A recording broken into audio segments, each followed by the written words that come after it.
wabarakatuh. Halo teman-teman semuanya, perkenalkan nama aku Duriati Salsabila Azhara dengan NIM belakang 161 dan rekan saya, Aku Jauza Rinda dengan NIM akhir 007. Dalam video kali ini kita akan menjelaskan tentang pembuktian matematika, lebih tepatnya dua pembuktian yang sering dipakai, yaitu pembuktian secara langsung atau direct proof dan pembuktian secara tidak langsung atau indirect proof. Dua metode ini sangat penting karena di matematika kita nggak cuma mencari jawaban, tapi juga membuktikan bahwa pernyataan tersebut terbukti secara logika yang kuat. Yuk kita mulai dari yang pertama. Bagian 1, pembuktian secara langsung atau indirect. Pembuktian secara langsung adalah metode di mana kita membuktikan suatu pernyataan secara logis dan berurutan tanpa membuat asumsi yang aneh-aneh. Biasanya bentuk itu seperti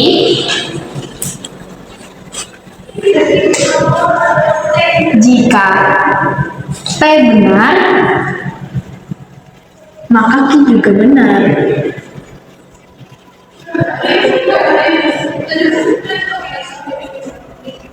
Nah, pembuktian itu biasanya dimulai dari P, terus kita buat definisi atau rumus atau sifat-sifat matematika untuk bisa sampai ke Q. Contohnya,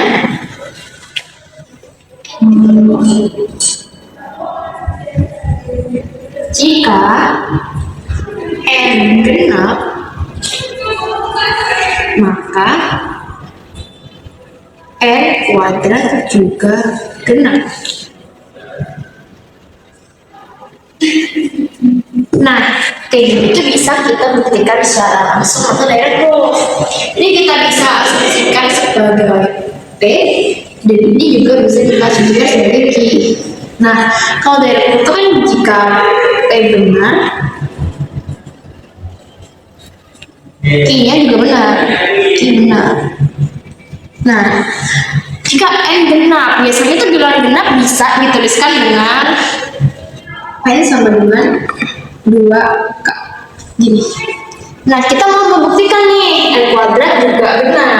Berarti kita harus membuktikan bahwa N kuadrat ini juga hasilnya akan kayak gini, 2K. Nah, ini P. Nah, kita mau buat Q-nya. Kita kan dari N kuadrat nih. N kuadrat kita bisa tulis jadi 2K. N kan tadi sama dengan 2K. Kalau kuadrat berarti 2K kuadrat. Ini nanti hasilnya jadi 4K kuadrat. Nah, ini bisa kita keluarkan. Kita keluarkan jadi 2 kali 2K kuadrat. Kayak gitu bisa kita tulis menjadi M. Jadi bentuknya 2M. Nah, ini sama kan bentuknya kayak ini 2M. Nah, ini bukti kalau 2 kali 2K kuadrat itu adalah bilangan bulat. Dan ini karena 2M dan bilangan apapun yang dikali pasti hasilnya benar. Jadi terbukti kalau N kuadrat ini juga bilangan genap. Dan terbukti secara langsung atau direct proof. Terbukti kalau ini tadi N genap, N kuadrat ternyata juga genap. Selanjutnya ada pembuktian tidak langsung atau kita biasa sebut pembuktian kontraposisi dan pembuktian kontradiksi. Dua pembuktian ini kita tidak langsung membuktikan dengan secara langsung dengan pernyataan aslinya, tapi kita memisalkan dengan bentuk lain yang ekivalen. Sekarang kita masuk ke pembuktian kontradiksi. Pembuktian kontradiksi misalkan jika P maka Q ini akan dibesarkan menjadi jika negasi Q maka negasi P. Kita akan membuktikan bahwa pernyataan ini harus benar. Jika pernyataan ini benar, maka otomatis pernyataan aslinya juga bernilai benar. Kita masuk ke contohnya.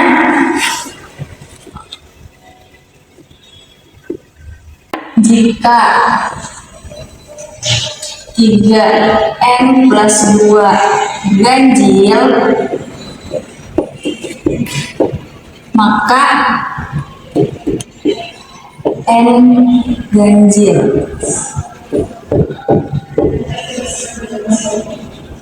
Ini P dan ini adalah Q-nya.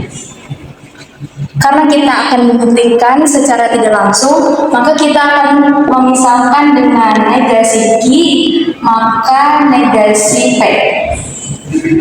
Negasi dari Q adalah maka N harus genap. Jadi bentuk dari N adalah 2K. Dan sekarang kita akan membuktikan bahwa negasi Q adalah genap juga. Negasi dari P adalah genap. P itu bentuknya 3N plus 2. Kita masukkan N-nya dengan 2K plus 2. 6K plus 2. Karena ini 6 dan 2 sama-sama bisa dibagi 2, maka 2-nya kita keluarkan menjadi 3K plus 1. Dan kita bisa memisahkan 3K plus 1 ini dengan M. Maka 2 kali M.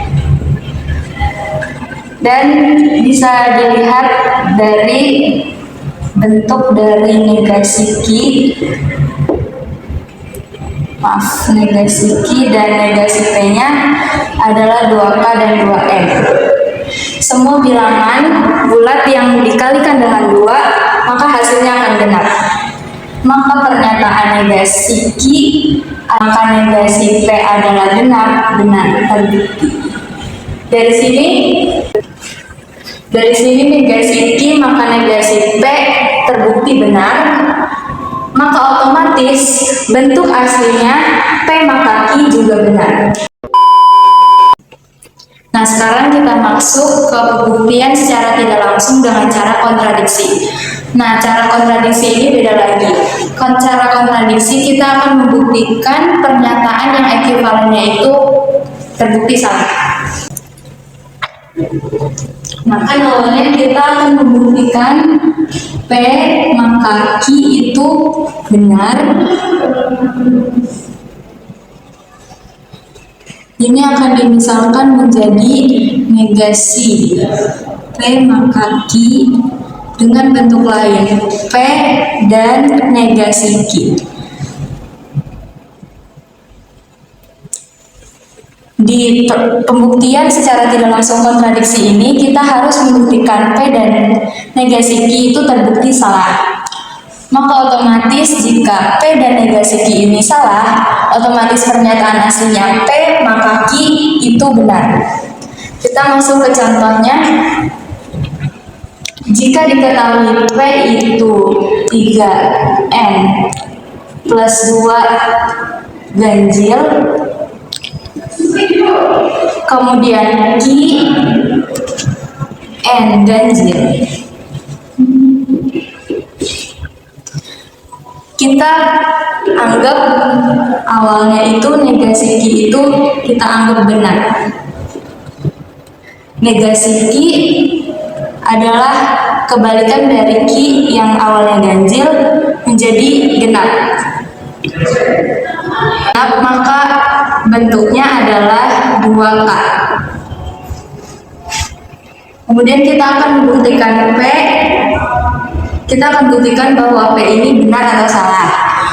Bentuk dari P adalah 3N plus 2. Dan kita memasukkan nilai N-nya adalah 2K plus 2. Kita kalikan menjadi 6K plus 2.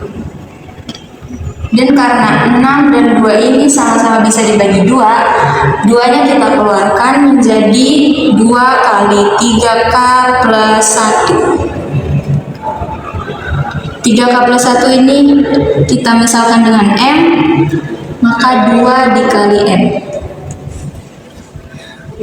Di awal kita sudah mengetahui bahwa semua bilangan bulat jika dikalikan dengan angka 2, maka hasilnya akan genap. Di sini kita bisa lihat bahwa setelah kita membuktikan P itu genap, yang harusnya P adalah ganjil, maka P dan negasi Q. P itu bernilai false karena harusnya ganjil, dan setelah kita buktikan itu hasilnya genap. Dan negasi Q yang awalnya kita anggap benar. False konjungsi true nilai false, maka terbukti pernyataan P dan negasi Q itu salah, maka otomatis pernyataan aslinya P maka Q itu benar. Kita menggunakan metode pembuktian secara langsung, kita harus membuktikan semuanya dari awal sampai benar. Dan kalau kita menggunakan metode pembuktian secara tidak langsung, kita bisa menggunakan kontraposisi dan kontradiksi, di mana kita melakukan pembuktian dengan cara berpikir terbalik, dan keduanya sama-sama penting untuk membuktikan logika matematika. Sekian video pembuktian matematika dari kami. Kurang lebihnya mohon maaf. Terima kasih dan jangan lupa like dan komennya teman-teman. Dadah. Dadah.